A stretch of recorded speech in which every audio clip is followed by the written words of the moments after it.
So hi everyone, today we are starting the blueprint questions of electricity chapter. तो first question है, what does an electric circuit mean? Electric circuit का क्या मतलब होता है? Question number first,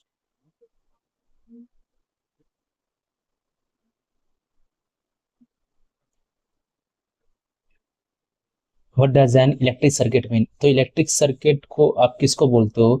continuous और जो क्लोज्ड पाथ होता है इलेक्ट्रॉन्स का, जब इलेक्ट्रॉन्स नेगेटिव से पॉजिटिव की तरफ फ्लो होते हैं और जो करंट है पॉजिटिव से नेगेटिव की तरफ फ्लो होता है, उस कंटिन्यूअस और क्लोज्ड पाथ को आप बोलोगे इलेक्ट्रिक सर्किट। तो इलेक्ट्रिक सर्किट का मतलब क्या होता है?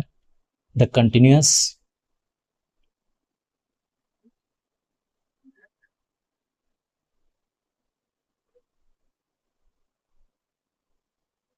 and closed path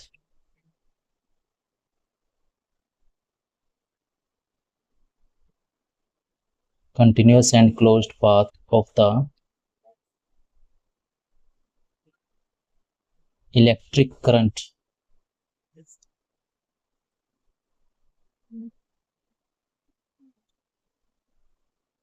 is called electric circuit.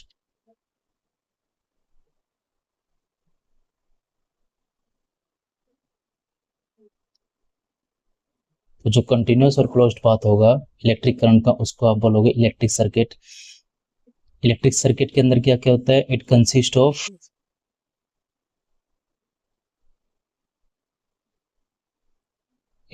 Consist of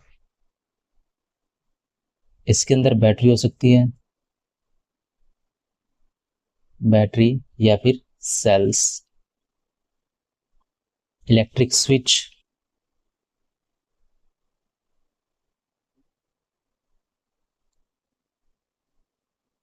wires, electric bulbs,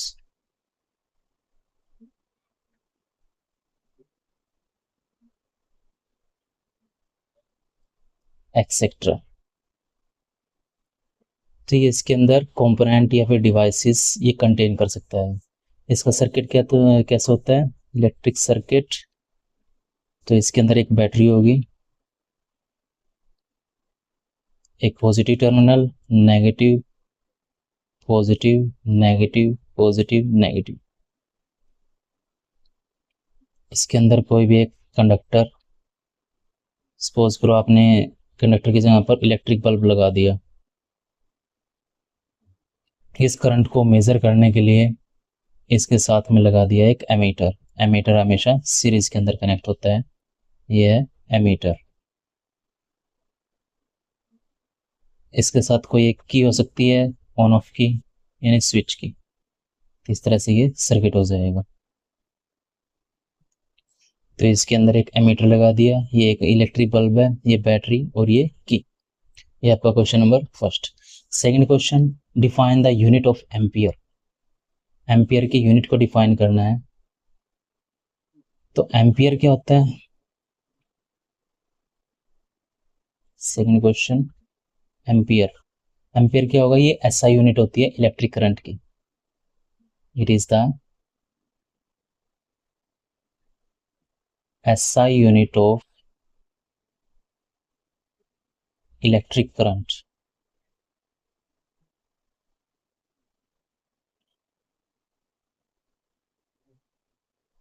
electric current का जो फॉर्मूला होता है I is equal to Q by T.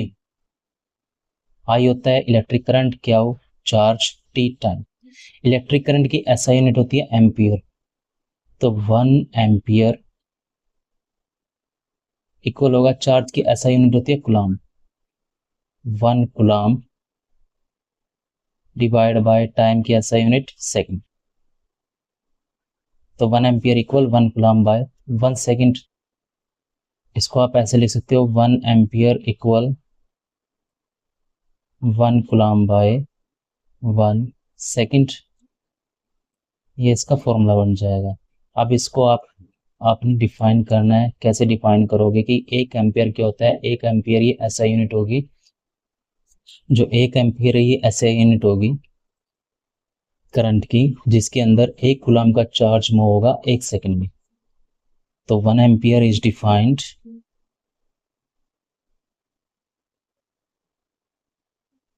One ampere is defined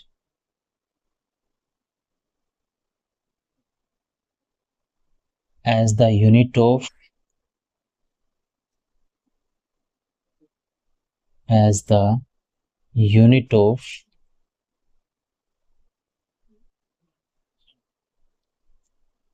electric current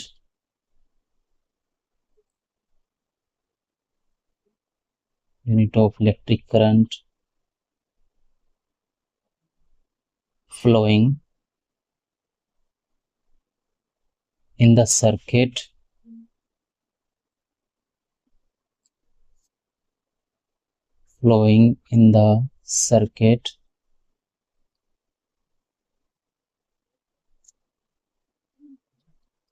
unit of electric current flowing in the circuit due to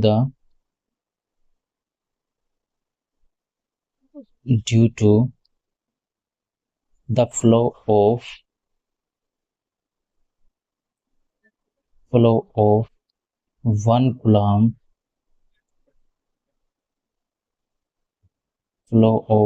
coulomb charge due to the flow of 1 coulomb charge in 1 second through the circuit.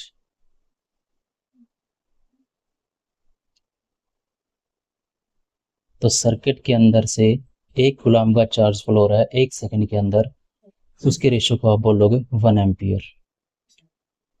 Third question, calculate the number of electrons constituting 1 coulomb of charge. Third question, calculate the number of electrons. आपको number of electrons निकालने हैं। Number of electrons को आप represent करोगे n से, यानी number of electrons है। Constituting 1 coulomb of charge, क्या की वैल्यू दे रखी है 1 कूलम, क्या होता है चार्ज, ये कितनी दे रखी है 1 कूलम। n की वैल्यू निकालनी है, क्या की वैल्यू 1 कूलम चार्ज दे रखी है। तो इसको सोल्व करने के लिए आपके पास फॉर्मूला होता है क्या is equal to N E. N की वैल्यू निकालनी है तो n को एक तरफ रखो, बाकी को दूसरी तरफ। n इज इक्वल टू क्या बाई ई। ई की वैल्यू होती है वेयर इज 1.6 इंटू 10⁻⁻19 कूलम। इसकी वैल्यू को पुट करेंगे तो n इक्वल क्या की value 1 coulomb 1 divide by 1.6 into 10⁻⁻19। 10⁻⁻19 को ऊपर लेके जाएंगे तो 10⁻+19 और डिवाइड बाय 1.6 के पॉइंट को हटाओगे तो 16 डिवाइड बाय 10 होगा, तो 10 भी ऊपर चला जाएगा। या फिर आप इसको ऐसे कर सकते हो 10 इंटू 19 10⁻19 डिवाइड बाय 16। 10⁻19 को आप ऐसे लिख सकते हो 10 इंटू में 10⁻18। तो इसमें से एक पावर को बाहर निकाल दो, तो इसको आप ऐसे लिखोगे n equal 10 into 10⁻18 divide by 16। एक 10 कहाँ से आया, ये जो 1.6 था 1.6 का ये पॉइंट हटाओगे तो 16/10 आएगा और वो 10 ऊपर चला जाएगा तो 10। अब 10⁻19 था, 10⁻19 में से एक 10 आपने बाहर निकाल लिया इसकी पावर को, तो 10 into 10 100, then 100 divide by 16 into में 10⁻18। तो n की वैल्यू ये आएगी। 100 को डिवाइड करो 16 से, n इक्वल 16 से डिवाइड करोगे इसको तो 6 पॉइंट समथिंग आ जाएगा, ये 6 पॉइंट समथिंग। आप इसको लिख सकते हो 6.2 इंटू में 10⁻18। तो n की वैल्यू ये आएगी। आप इसको फ्रैक्शन में ना लिखकर आप इसको कंप्लीट वैल्यू में लिख सकते हो, 6 इंटू में 10⁻18 इलेक्ट्रॉन्स। 6 into 10⁻18 electrons. तो ये इसका आंसर होगा।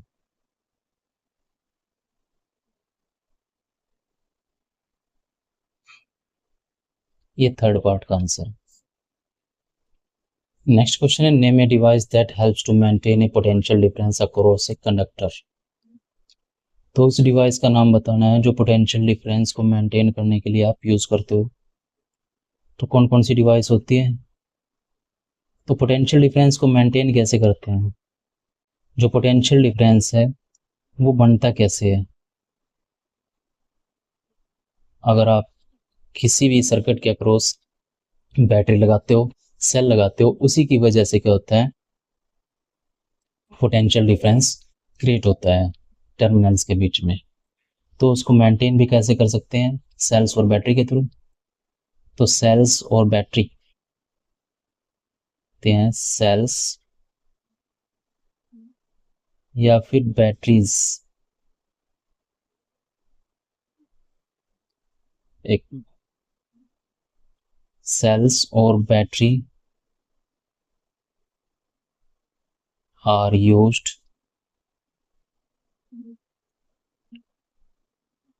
To maintain potential difference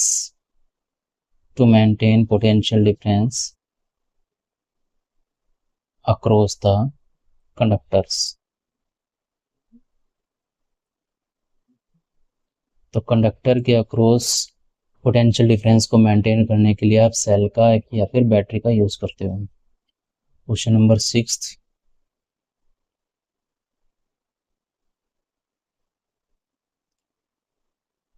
six question में क्या है, what is meant by saying that the potential difference between two points is 1 volt. यानी आप कब बोलते हो कि दो पॉइंट के बीच का जो पोटेंशियल डिफरेंस है वो 1 वोल्ट है? तो पोटेंशियल डिफरेंस क्या होता है, दो पॉइंट के बीच के जो पोटेंशियल का जो डिफरेंस होगा, दो पॉइंट पर पोटेंशियल है, जैसे ए पॉइंट और बी पॉइंट है, उन दो पॉइंट के बीच में जो पोटेंशियल का डिफरेंस होगा, एक हायर पर होगा एक लोअर पर होगा, तो उनके बीच का जो डिफरेंस है उसी को आप बोलोगे पोटेंशियल डिफरेंस। और उसकी वैल्यू 1 वोल्ट है। तो 1 वोल्ट से आप क्या समझते हो? तो फॉर्मूला होता है V equal to W Y. क्या V इक्वल डब्ल्यू वाई क्या? V होता है पोटेंशियल या फिर potential difference, W work done, क्या हो, चार्ज। तो V जो है, V की जगह पर लिखोगे आप 1 वोल्ट, क्योंकि आपको 1 वोल्ट निकालना है। W की SI यूनिट होती है joule, 1 joule divide by charge की होती है 1 कूलम। आप इसको ऐसे लिख सकते हो, 1 volt equal 1 joule by 1 coulomb. तो 1 वोल्ट को कैसे डिफाइन करोगे? 1 वोल्ट वो पोटेंशियल डिफरेंस होगा दो पॉइंट के बीच का जब आप 1 जूल का वर्क डन करते हो 1 कूलम के चार्ज को मूव कराने के लिए। ठीक है, तो 1 वोल्ट वो पोटेंशियल डिफरेंस है दो पॉइंट के बीच का जब 1 जूल का वर्क डन करेंगे 1 कूलम के चार्ज को मूव कराने के लिए। Then 1 volt is defined 1 volt is defined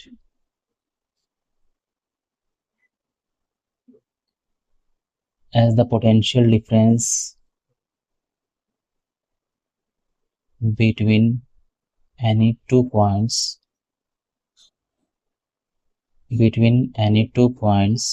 when 1 joule of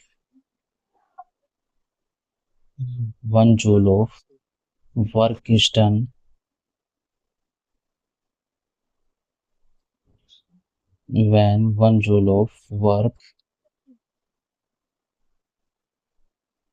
is done in moving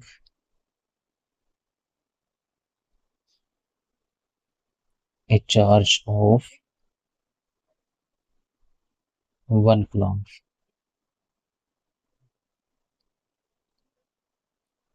ये 6th क्वेश्चन का answer. Now 7th question, how much energy is given to each coulomb of charge passing through a 6 volt battery.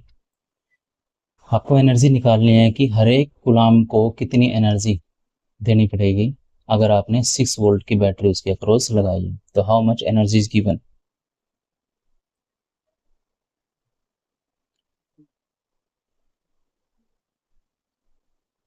How much energy का मतलब क्या है, जो आपका work done होता है वही एनर्जी की फॉर्म में होता है।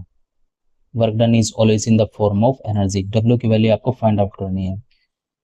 Each coulomb of charge, each coulomb of charge मतलब क्या की value 1 coulomb passing through a 6 volt battery, V की वैल्यू 6 वोल्ट। तो डब्ल्यू की वैल्यू निकालनी है आपको, फॉर्मूला बताता V is equal to W by Q. इसके अंदर पुट करोगे तो डब्ल्यू इज इक्वल टू है क्यू वी, क्यू की वैल्यू 1 और वी की वैल्यू 6 वोल्ट। तो डब्ल्यू सॉरी 6 वोल्ट नहीं, जूल, 6 जूल हो गई, ये होगा 6 जूल।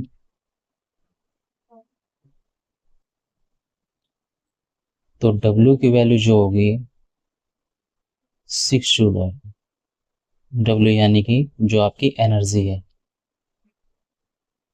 ये हो गया आपकी एनर्जी की वैल्यू। डब्ल्यू ही जो वर्क डन है वो एनर्जी की फॉर्म में स्टोर हो जाएगा। ये आपका आंसर होगा 6। नेक्स्ट क्वेश्चन है on what factors does the resistance of a conductor depend. तो जो कंडक्टर का रेजिस्टेंस वो किन किन फैक्टर के ऊपर डिपेंड करता है।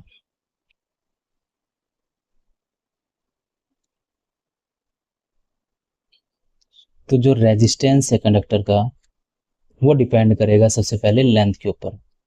तो resistance of the conductor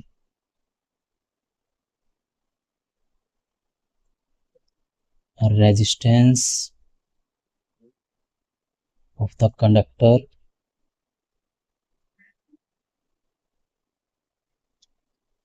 depends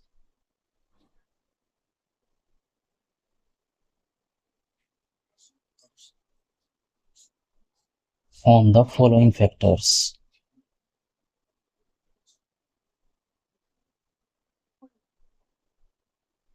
On the following factors.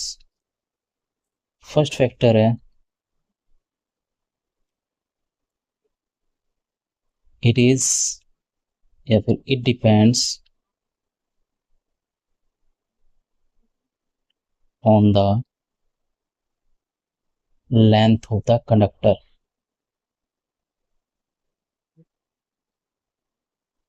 Conductor की लेंथ के ऊपर डिपेंड करेगा। कैसे डिपेंड होगा, it is directly proportional, it is directly proportional, directly proportional to the length और directly proportional to it. Then R is directly proportional L के। ये आपकी इक्वेशन नंबर 1। डायरेक्टली प्रोपोर्शनल का मतलब क्या है, अगर लेंथ बढ़ेगी तो रेजिस्टेंस भी बढ़ेगा, लेंथ कम होगी तो रेजिस्टेंस भी कम होगा। ये डायरेक्टली प्रोपोर्शनल का मतलब है। सेकंड, ये यूनिवर्सली प्रोपोर्शनल होगा एरिया ऑफ क्रॉस सेक्शन के। It is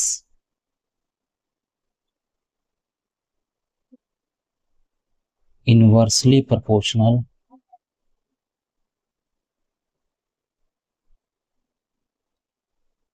to the area of cross section, area of cross section, area of cross section of the conductor, area of cross section of the conductor. Area of cross section का मतलब क्या है, जो जैसे आपके पास कोई pipe है, जो पाइप का सर्कुलर पार्ट है, जैसे पाइप के दो एंड होते हैं, फर्स्ट एंड और सेकंड एंड, जैसे पाइप के टाइप वो सर्कुलर टाइप का है, वो सर्कुलर टाइप का जो एरिया है उसको आप बोल रहे हो एरिया ऑफ क्रॉस सेक्शन, उसके ये इनवर्सली प्रोपोर्शनल होगा। तो आर इनवर्सली प्रोपोर्शनल होगा 1/a के। ये मैं आपको पहले करवा चुका हूँ, ठीक है। आर डायरेक्टली प्रोपोर्शनल है एल के, आर इनवर्सली प्रोपोर्शनल है एरिया ऑफ क्रॉस सेक्शन के। दोनों इक्वेशन को कंबाइन करेंगे, कंबाइनिंग इक्वेशन 1 एंड 2, इक्वेशन को कंबाइन करो 1 और 2 को,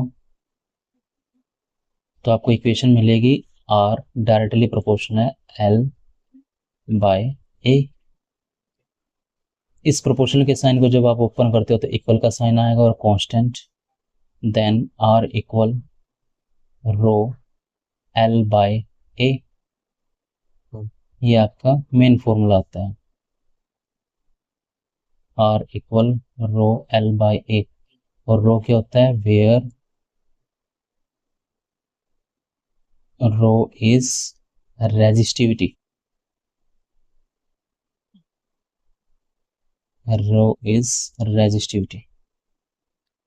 नेक्स्ट क्वेश्चन है, will current flow more easily through a thick wire or a thin wire of the same material when connected to the same source wire?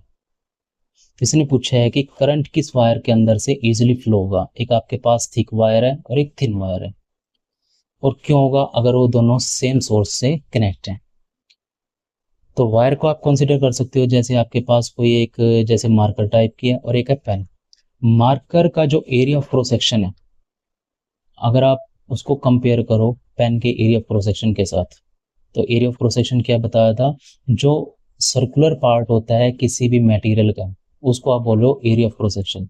जैसे marker है, marker के अंदर अगर आपको इंक डालनी हो या फिर उसका जो रिफिल निकालना हो तो क्या करते हैं, उसका जो सर्कुलर पार्ट होता है उसको आप ओपन करते हो अप साइड से, या फिर जैसे पेन पेन के बैक साइड से आप निकालते हो। तो जो एरिया ऑफ क्रॉस सेक्शन है जहां से आप उस रिफिल को निकाल रहे हो, वो उसका सर्कुलर जो पार्ट है वो उसका एरिया ऑफ क्रॉस सेक्शन है। अब जो मार्कर है, मार्कर का आप वायर मान सकते हो, एक आपका पेन जैसी वायर है, तो मार्कर का जो एरिया ऑफ क्रॉस सेक्शन है वो ज़्यादा होगा, और जो पेन है उसका जो एरिया ऑफ क्रॉस सेक्शन है वो कम होगा। और जो रेजिस्टेंस है वो इनवर्सली प्रोपोर्शनल होता है किसके, एरिया ऑफ क्रॉस सेक्शन के। और रेजिस्टेंस और करंट के बीच में आपको रिलेशन पता ही है, तो इस बेस पर आप इसको सोल्व करोगे। तो देखो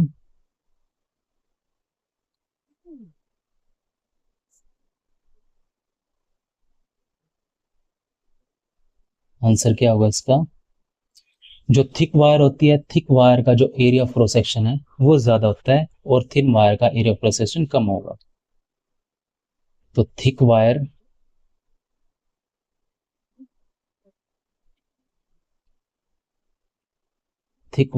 has more area of cross section, more area of cross section than thin wire,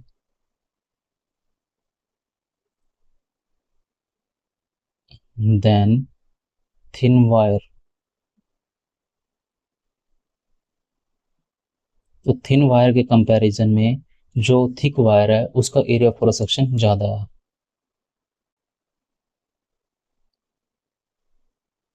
हमारे पास जो रिलेशन है R is equal to rho L by A.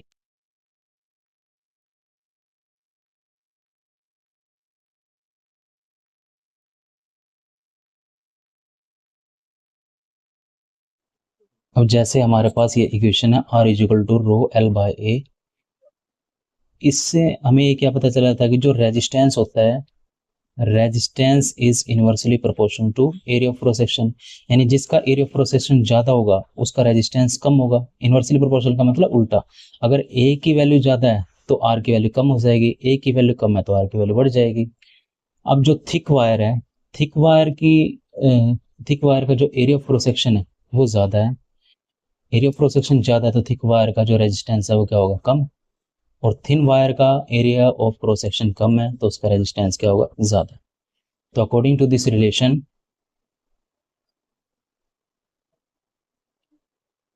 Thick wire का एरिया ऑफ प्रोजेक्शन क्या है, ज्यादा है, तो रेजिस्टेंस उसका क्या होगा, कम। सो थिक वायर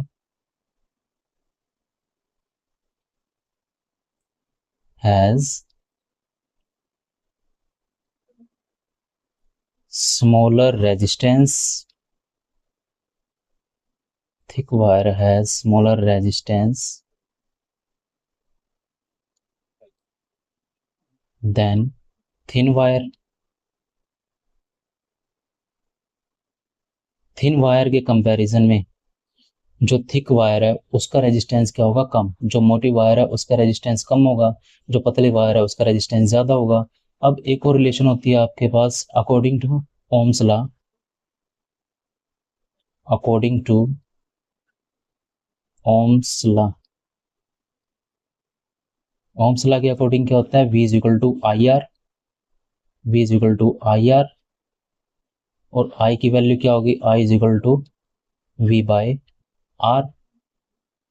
अब थिक वायर का जो रेजिस्टेंस है वो कम है, R की वैल्यू कम है, तो I की वैल्यू क्या होगी, ज्यादा। R और I क्या है, एक दूसरे के इनवर्सली प्रोपोर्शनल है। इनवर्सली प्रोपोर्शनल का मतलब क्या है, एक की वैल्यू ज्यादा तो दूसरे की वैल्यू कम हो जाएगी। अगर R की वैल्यू कम है तो I की वैल्यू ज्यादा, R की वैल्यू ज्यादा है तो I की वैल्यू कम। अब थिक वायर जो है उसका रेजिस्टेंस कम है, रेजिस्टेंस कम है तो उसके अंदर से करंट ज्यादा फ्लो। बाय दिस रिलेशन,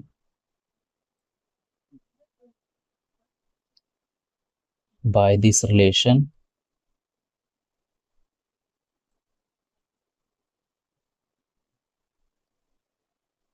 जो करंट है वो ज्यादा फ्लो होगा, मोर इजीली फ्लो होगा थिक वायर के अंदर। By this relation current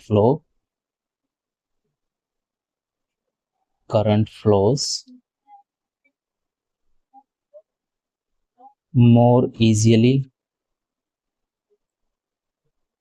in thick wire, in thick wire।